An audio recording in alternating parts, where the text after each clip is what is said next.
All right, the truck is out. It's a new day. With the hood up. Yeah, so we got the drive shaft in, carrier bearing, all that. Of course, the installs, once you get the U-joints and everything in, is self-explanatory. Don't go with Spicer. Yeah, we had horrible luck with Spicer. I don't know. I'm not 2 sure what out the of deal- 3. Yeah, the needle bearings were like glass. I'm pretty sure if I dropped it, it would break. So, anyways, we got that done. It's in. It works good. We test drove it. It's smooth. No weird vibrations. The clunk's gone, so that was the main thing. Also, another issue you're going to run into as well. I actually have one sitting right here. The part stores, you got to be careful. The U-joint caps. This is from AutoZone. So on the internet, they have reviews and stuff you can see about the parts, obviously. Well, whenever you try to get U-joint caps, Straps. for a 92 Dodge truck diesel, it has a couple options for Dorman, the ones in stock. So Dorman is the company that all the parts stores carry. So this kind of applies to everybody.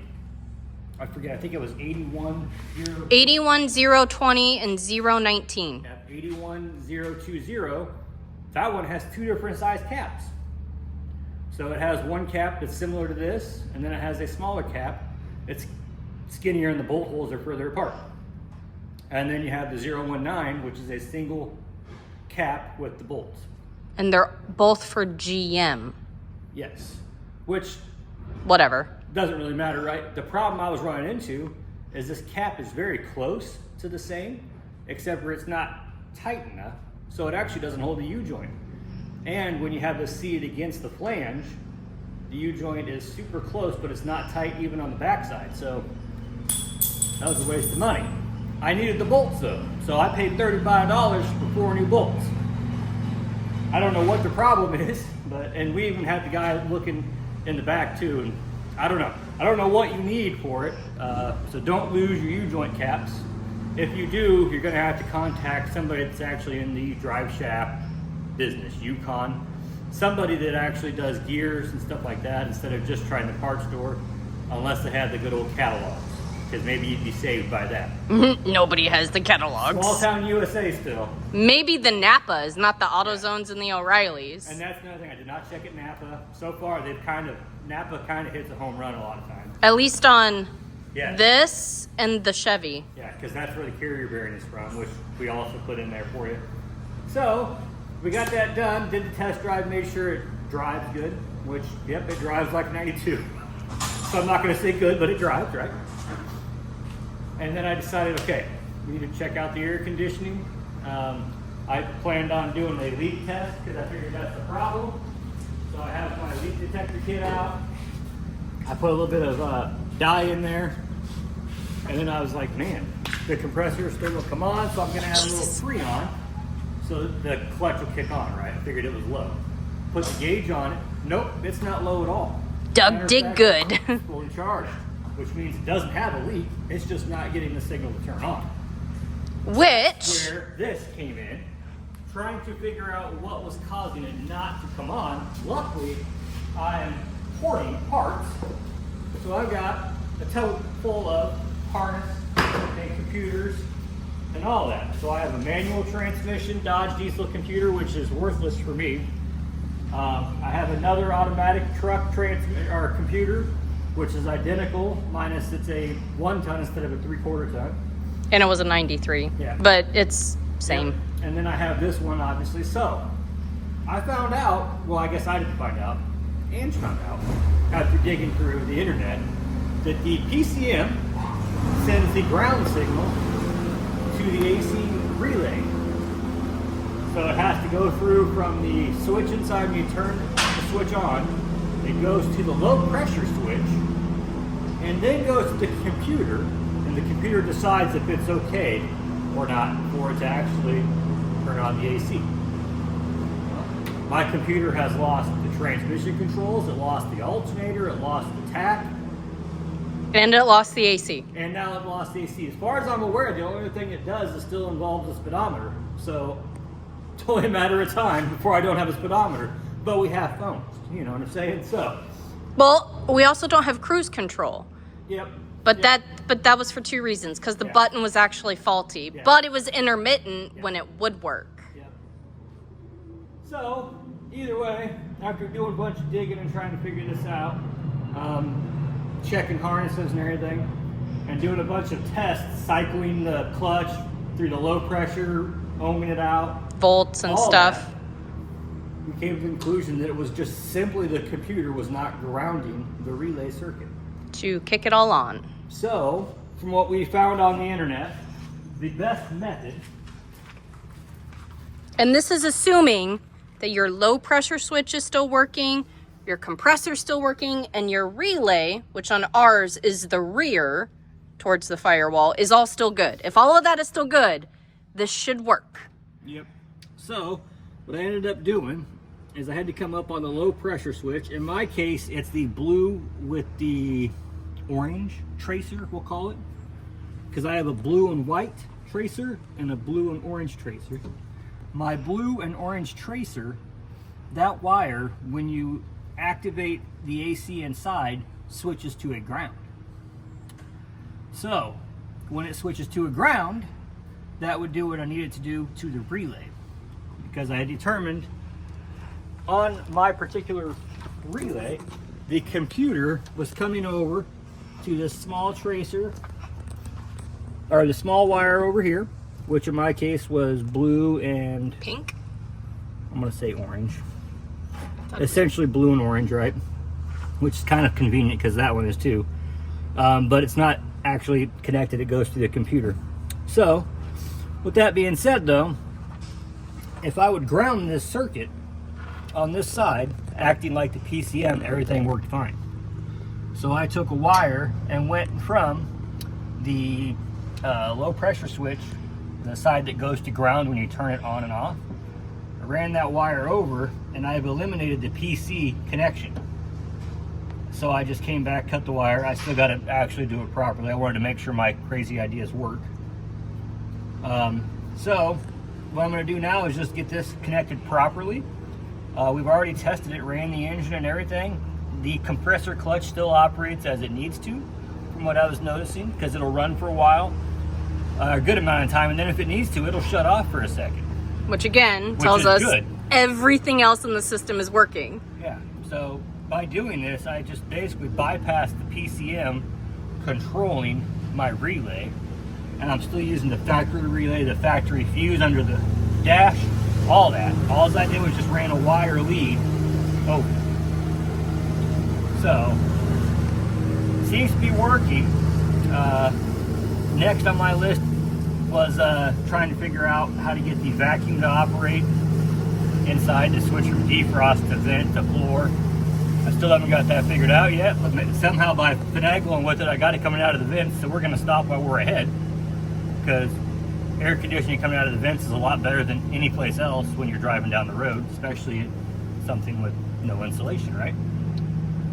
But either way, hopefully this will help somebody with their AC in these older trucks. I didn't know the computer controlled the AC. That seems silly to me for a 92, but it is what it is. And it's different on gas, but with the diesels, the computer basically controls all of your electronics, minus like your power windows and power locks. Yep.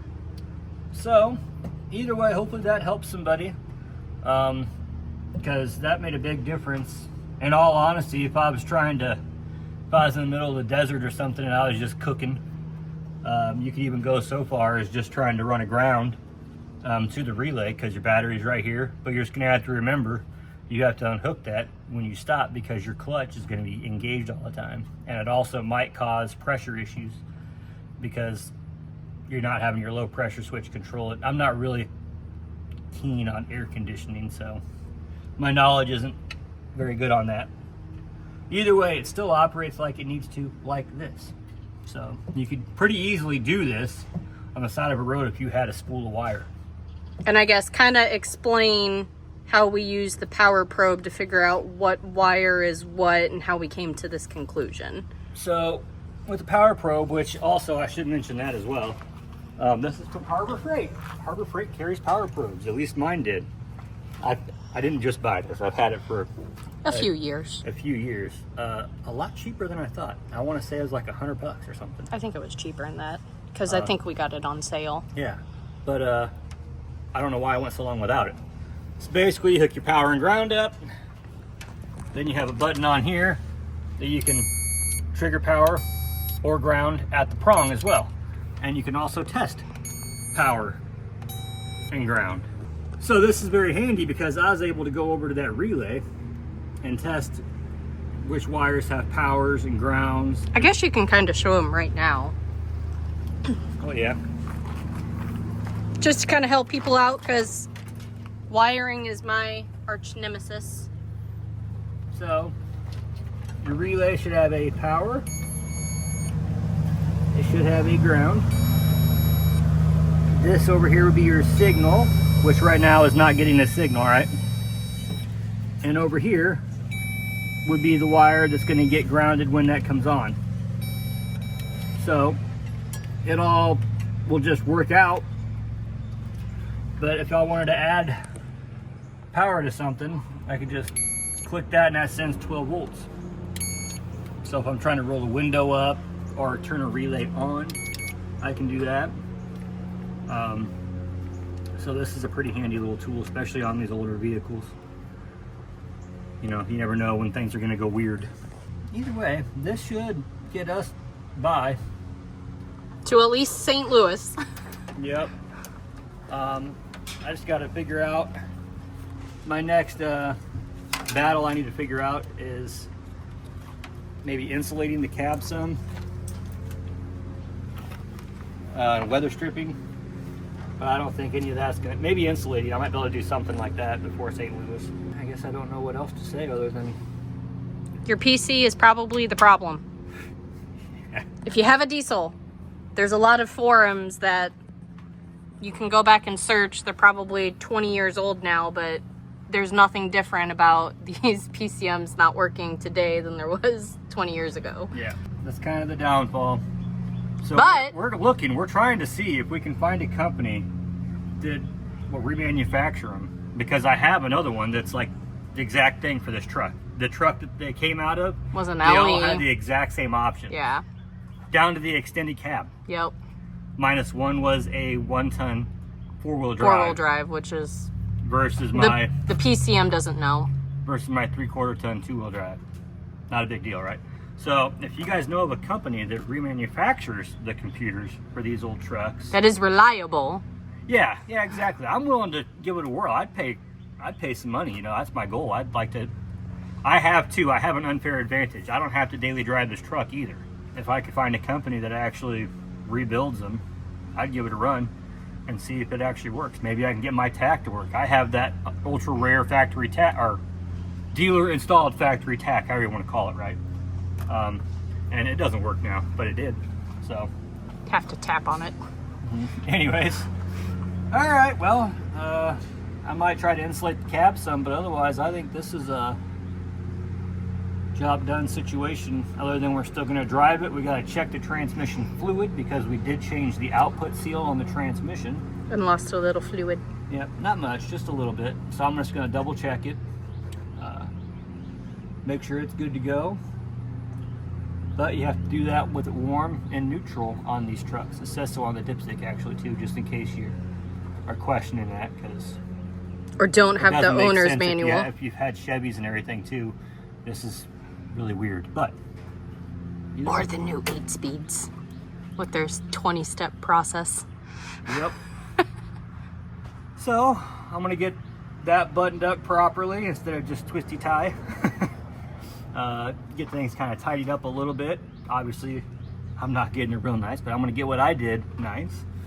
Put my intake hose back on and maybe play with possibly some like insulation maybe in the cab. I'm not sure yet. We'll see what we can come up with. So anyways, well, thanks for watching. Hopefully you got some useful information from this chaotic combo platter here. You know, it's all done. It's all making the truck better, more reliable, so, and more comfortable. The AC, you know, it helps. So anyways, thanks for watching. Like, subscribe, share. We'll keep these things on the road as much as we can, and we do it all at home if we can, which we try to do everything at home. So, anywho, thanks for watching, and we'll see you on the next one.